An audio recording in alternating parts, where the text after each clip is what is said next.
झगड़े होने का सबसे बड़ा कारण क्या है? झगड़ालू औरत। आज रूपा का अपनी सास से झगड़ा हो गया। 2 दिन पहले वो अपने पति किसी बात पर झगड़ पड़ी थी। ससुराल हो या मायका, हर रिश्तेदार से, यहाँ तक कि उसके अड़ोस पड़ोस के लोगों के साथ भी रूपा की कभी न कभी कहा सुनी हो ही गई थी। हालत ये हो चली थी कि लोग रूपा के साथ अब बात करने से भी कतराते थे।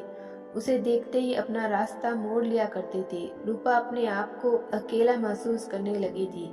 वह चाहती थी कि इस परिस्थिति को किसी तरह सुधारा जाए।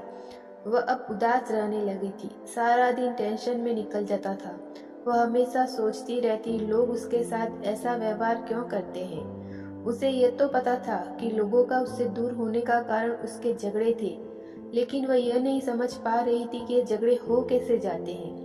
उसने इस सवाल का जवाब ढूंढने के लिए अपने कुछ बुजुर्गों से पूछा, कई किताबें पढ़ डाली, लेकिन उसे कहीं पर भी संतुष्ट कारक जवाब नहीं मिला। एक दिन रूपा के दरवाजे पर एक फकीर भीख मांगने आया। रूपा उसे देने के लिए आटा लेकर आई। उसे लगा कि शायद उसके सवाल का जवाब यह फकीर उसे दे सकता है, इसलिए उसने उस फकीर से भी यह सवाल पूछ लिया। रूपा ने फकीर से पूछा, फकीर बाबा, क्या आप जानते हैं कि झगड़े होने का सबसे बड़ा कारण क्या है? फकीर ने रूपा की तरफ देखा और बोला, मैं यहाँ पर भिक्षा लेने आया हूँ और तुम हो कि मुझसे ये फालतू के सवाल कर रही हो। फकीर की बात सुनते ही रूपा को बहुत गुस्सा आया। उसने कहा, घर घर जाकर भीख मांगने वाले तुम मेरी बातों को, मेरे सवालों को फालतू कहते हो। तुम्हारी हिम्मत कैसे हुई? रूपा ने और भी कई सारी बुरी बातें उस फकीर को सुनाई।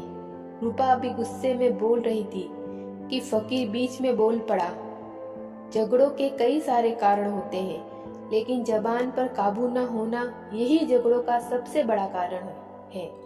दूसरा, गुस्से पर नियंत्रण नहीं रखना। फकीर की बात सुनकर रूपा गहरी सोच में पड़ गई। फकीर ने भिक्षा का आटा लिया और वहां से चला गया।